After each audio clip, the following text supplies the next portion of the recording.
جی تو ناظرین، آئیے ہم بڑھتے ہیں اپنے نئے مہمان کی طرف۔ ہمارے ساتھ نغمہ نور ود نور کے پلیٹ فارم پہ موجود ہیں عظیم آواز کے مالک، عظیم مذہبی سکالر حضرت علامہ مولانا عبد المناف سچیاری قادری صاحب آف پنڈی بٹیاں، آپ ہمارے ساتھ موجود ہیں۔ تو آئیے بلا تاخیر ہم آپ کی طرف بڑھتے ہیں۔ السلام علیکم ورحمۃ اللہ وبرکاتہ۔ کیا حال ہے؟ الحمدللہ حضور، آپ سنائیں طبیعت سے ٹھیک ہے آپ کی؟ حضور ہم آپ کے نہایت مشکور ہیں کہ آپ نے اپنی مصروفیت سے ٹائم نکال کے ہمیں دیا۔ ہم یہ چاہتے ہیں کہ آپ ہمارے ناظرین کو جو ایک یہ کیفیت بن چکی ہے، آپ سیدھا پاک کی منقبت ہم نے سنی سچیاری صاحب سے، تو وہ جو منقبت سن کے جو کیفیت تاری ہوئی، جو کیفیت بنی، اسی کو برقرار رکھتے ہوئے آپ سیدھا پاک کے حوالے سے ہمارے ناظرین کو کچھ سنا دیجیے، اور یقیناً یہی الفاظ یہی باتیں سنا کے ہمارے لیے ذریعہ نجات بن جائیں گی۔ اسی والے سے آپ کچھ ارشاد فرما دیجیے۔ اعوذ باللہ من الشیطان الرجیم، بسم اللہ الرحمن الرحیم۔ سب سے پہلے تو میں نہایت مشکور ہوں قبلہ پیر سید محمد نور الحسن شاہ صاحب گردیزی صاحب کا، اور آپ کو مبارکباد پیش کرتا ہوں کہ آپ نے اتنا بڑا یہ جو سیگمنٹ شروع کیا ہے، اللہ رب العزت اس میں تمام سننے والوں اور دیکھنے والوں کو دارین کی عزت برکت نصیب فرمائے، آمین آمین۔ اور آپ نے سیدہ کائنات حضرت فاطمہ الزہرا سلام اللہ علیہا آپ کے حوالے سے بات کی ہے، تو علی رضا بھائی نے بہت اچھے انداز سے ماشاءاللہ جو سیدہ کائنات کی منقبت پیش کی ہے۔ یقیناً یہ وہ ذکر ہے کہ جس ذکر کے ساتھ ہر انسان کا دل جو ہے وہ محظوظ ہوتا ہے۔ میں یہ سمجھتا ہوں کہ سیدہ کائنات کے ذکر خیر کی ایک خاص تاثیر ہے اللہ کہ اللہ، جو شخص بھی اس کو سنتا ہے یا پڑھنے والا ہے، آپ دیکھیں کہ اس کی ایک کیفیت جو ہے شاہ صاحب وہ بدل جاتی ہے، جی جی جی، اور اس کا دل جو ہے وہ ایٹومیٹکلی طور پر وہ مدینہ شریف کی طرف حضور پاک علیہ الصلوۃ والسلام کے گھر مبارک کی طرف چلا جاتا ہے۔ بے شک بے شک۔ اس حوالے سے اللہ رب العزت نے قرآن پاک میں بے شمار مقامات پر اہل بیت اطہار کی شان بیان کیا ہے۔ اس میں سے ایک آیہ مقدسہ جو آپ کے سامنے پیش کرتا ہوں، اللہ پاک نے فرمایا انما یرید اللہ لیذھب عنکم الرجس اہل البیت ویطہرکم تطہیرا، کہ جہاں پر یہ کنسپٹ اللہ رب العزت نے پیش کر دیا ہے کہ جہاں پر ناپاکی اور نجس ہے وہاں پر اہل بیت نہیں ہے، اللہ اللہ، تو جہاں پر اہل بیت ہے وہاں پر نجاست نہیں ہے، اللہ، تو پتہ چل گیا کہ وہ ایک اور چیز ہے، یہ ایک اور چیز ہے۔ حضرت سیدہ کائنات کے حوالے سے ایک بات کرتا جاؤں، حدیث مبارکہ میں آتا ہے کہ حضرت عائشہ صدیقہ رضی اللہ تعالی عنہا ام المومنین صدیق باغ کی صدیقہ بیٹی، آپ فرماتی ہیں کہ حضور پاک علیہ الصلوۃ والسلام نے اپنی چادر مبارک کے اندر حضرت علی المرتضیٰ پاک تشریف لائے تو سرکار نے چادر اوڑھ دی، سبحان اللہ، اور سبحان اللہ، حضرت فاطمہ الزہرا تشریف لائیں تو حضور نے ان پر بھی چادر اوڑھ دی، واہ واہ واہ، حضرت امام حسن مجتبیٰ تشریف لائے تو حضور نے ان کو بھی چادر کے اندر لے لیا۔ اور ایک بات شاہ صاحب میں کرنا چاہتا ہوں کہ یہ چادر بھی کوئی عام چادر نہیں ہے، یہ وہ چادر ہے جس کو اللہ رب العزت نے یا ایھا المدثر اور یا ایھا المزمل کہہ کر قرآن پاک میں، اور قبلہ شاہ جی پھر حضرت امام حسین رضی اللہ تعالی عنہ آپ تشریف لائے تو حضور پاک علیہ الصلوۃ والسلام نے چادر مبارک میں لے کر تو صحابہ سے فرمایا صحابہ یہ میرے اہل بیت ہیں، سبحان، یہ میرے اہل بیت ہیں۔ اور بالخصوص سیدہ کائنات کے حوالے سے جو نبی پاک صلی اللہ علیہ وآلہ وسلم نے فرمایا تو حضور نے فرمایا فاطمہ میرے جگر کا ٹکڑا ہے، تو حضرت مولا کائنات کے حوالے سے میرے مصطفیٰ کریم علیہ الصلوۃ والسلام نے فرمایا کہ جس کا میں مولا ہوں اس کا علی مولا ہے، اور حضرت امام حسن مجتبیٰ کے حوالے سے میرے پاک نبی علیہ الصلوۃ والسلام نے کندھے پر بٹھا کر صحابہ فرماتے ہیں کہ حضور مدینہ کی گلیوں میں چلتے ہوئے صدا بلند کرتے تھے کہ یا اللہ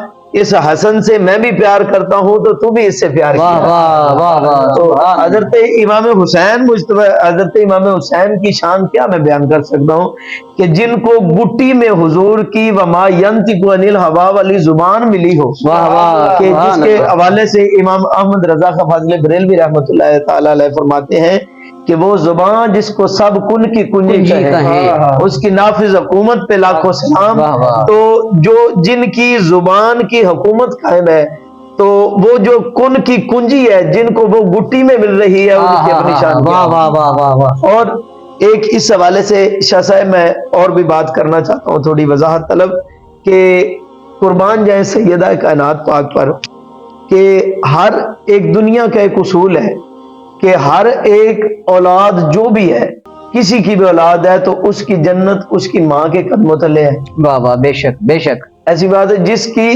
بھی ماں ہے اس کے قدموں تلے اس کی اولاد کی جنت ہے۔ جنت ہے۔ تو قربان جائیں کہ سیدہ کائنات کے قدموں کے نیچے ان کی جنت ہے جو خود جنتی نوجوانوں کے واہ واہ، سبحان اللہ سبحان اللہ۔ تو اس کے علاوہ ایک اور اگر اس کو میں کھولنا چاہوں تو کھول سکتا ہوں کہ ہر ایک جو ہے اولاد اپنے والدین کے لیے نعمت ہے، ہر ایک کی بیٹی اپنے باپ کے لیے رحمت ہے۔ رحمت ہے۔ تو سیدہ کائنات سے قربان جائیں کہ آپ ان کے لیے رحمت ہے جن کو اللہ پاک نے خود رحمت للعالمین فرمایا۔ سبحان اللہ سبحان اللہ، کیا ہم شان بیان کر سکتے ہیں؟ کیا بات، وہ بیدم بارسی نے کہا تھا نا کہ بیدم یہی تو پانچ کائنات، خیر النساء حسین و حسن مصطفیٰ علی۔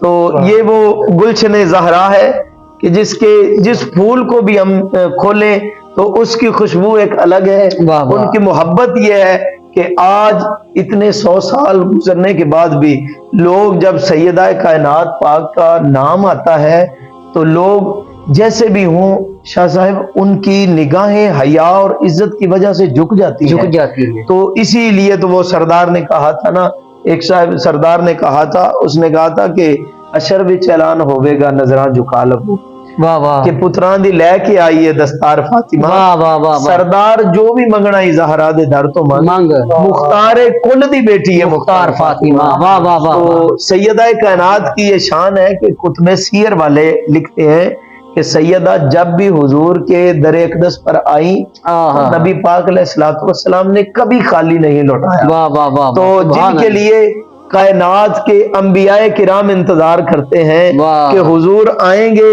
اور ہماری مسجد اقصیٰ میں جماعت کروائیں گے تو ہم پیچھے پڑیں گے، تو حضور علیہ الصلوۃ والسلام کے لیے جہاں 1.25 لاکھ انبیاء کرام جو ہے احترام کے لیے کھڑے ہوتے ہیں، تو میں قربان جاؤں سیدہ کائنات کی ذات پر کہ جب آپ تشریف لاتی ہیں تو حضور آپ کو ویلکم کرتے ہیں، اٹھ کر کھڑے ہوتے ہیں، تو آپ کی پیشانی مبارک پر بوسہ دیتے ہیں اور حضور آپ کے دست مبارک پر بوسہ دیتے ہیں۔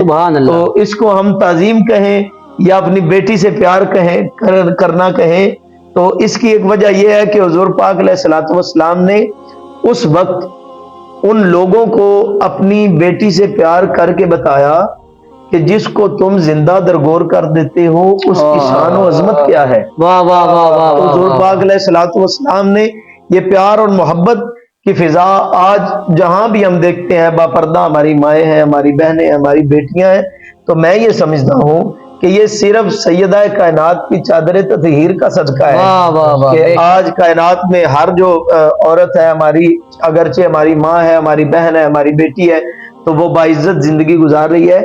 تو یہ حضور پاک علیہ الصلوۃ والسلام کی صاحبزادی اور جنتی عورتوں کے سردار کی چادر تطہیر کا فیض ہے۔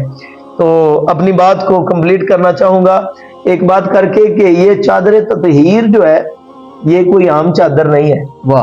حضرت سلمان آپ حضور کی بارگاہ میں تشریف فرما ہے تو ایک اعرابی سرکار کی بارگاہ میں آ گیا، اس نے آ کے عرض کیا یا رسول اللہ مجھے کچھ کھانے کے لیے عطا فرمائیے۔ تو نبی پاک علیہ الصلوۃ والسلام نے صحابہ سے فرمایا کہ صحابہ جس کے پاس کچھ چیز ہے اس کی مدد کر دو۔ تو حضرت مولا کائنات حضرت علی المرتضیٰ پاک نے اپنی دستار مبارک اتار کر اس کو دی۔ تو ایک صحابی ہے تو اس نے اپنی چادر مبارک اتار کر دی، تو انہوں نے عرض کیا کہ یا رسول اللہ مجھے بھوک بھی لگی ہے۔ تو حضرت سلمان جو ہے وہ نکلے اور جا کر انہوں نے ہر ایک کا دروازے پر دستک دی، لیکن کسی سے کچھ بھی نہ ملا، تو سیدہ کائنات کے دروازے پر آ گئے۔ یہ وہ دروازہ ہے کہ جہاں پر نطعم علی طعام مسکینا و یتیما و اسیرا، کہ جہاں پر جبریل امین بھی جو ہے وہ بھی دست سوال جو ہے وہ دراز کرتے ہوئے نظر آتے ہیں۔ حضرت سلمان آپ نے جا کر دروازے پر دستک دی، اور حضرت سلمان وہ ہیں کہ میرے پاک نبی علیہ الصلوۃ والسلام نے فرمایا کہ عید کا دن تھا نا، تو حضرت سلمان ایک مسجد کے کونے میں لگ کے تو رو رہے تھے، تو حضور گھر جانے لگے تو سرکار نے فرمایا سلمان کیا وجہ ہے؟ کہ سارے لوگ آج خوشیاں منا رہے ہیں اور تم رو رہے ہو. اللہ. عرض کیا یا رسول اللہ میں غریب الوطن ہوں نا, یہاں پر میرا رشتہ دار کوئی نہیں ہے. تو حضور نے بازو سے پکڑ لیا, غمخوار نبی نے بازو سے پکڑ لیا اور گھر لے کر گئے. تو فرمایا کہ آج سے سلمان میری اہل بیت سے ہے. واہ واہ واہ واہ واہ سبحان اللہ. آپ گئے, سیدہ کائنات نے گھر میں دیکھا کھانے کے لیے کوئی چیز نہیں ہے, تو آپ نے اپنی چادر تطہیر عطا کی اللہ کہ جاؤ اور شمون یہودی ہے اس کی دکان پر جا کے اس کو گروی رکھ کے تو اس خیرات مانگنے کے لیے, مانگنے والے کے لیے کچھ کھانے کے لیے آپ لے جائیں. حضرت سلمان گئے تو آپ نے جب اس کے سامنے چادر کی تو اس نے پہچان لی. واہ واہ واہ. اس یہودی نے چادر کو پہچان لیا اور رونے لگ گیا, اور اس نے اللہ کی بارگاہ میں توبہ کی اور مسلمان ہو گیا. اور اس نے کہا کہ ہم نے سابقہ کتابوں میں پڑھا ہے کہ ہمارے نبی کے گھر والے وہ ہیں کہ جن کی چادریں گروی رکھ کر بھی لوگوں کو کھانا ملے گا. واہ واہ واہ. تو یہ چادر تطہیر کی یہ عظمت و شان ہے کہ جن کی چادریں لوگوں کو کلمہ پڑھا کے مسلمان بنا رہی ہیں, ان کی اپنی شان کیا ہوگا. تو اس لیے وہ کسی نے کہا تھا کہ بیدم یہی تو پانچ ہیں مقصود کائنات, خیر النساء حسین و حسن مصطفیٰ علی. ماشاءاللہ جزاک اللہ. نہایت ہی خوبصورت انداز کے ساتھ عزت مآب جناب حضرت علامہ مولانا عبد المناف سچیاری صاحب آپ خوبصورت گفتگو فرما رہے تھے. تو آئیے ناظرین اسی کے ساتھ اپنے سیگمنٹ کا اختتام کرتے ہیں. کل انشاءاللہ نئے مہمان کے ساتھ آپ کے سامنے ہم حاضر ہوں گے. تب تک کے لیے السلام علیکم ورحمۃ اللہ وبرکاتہ.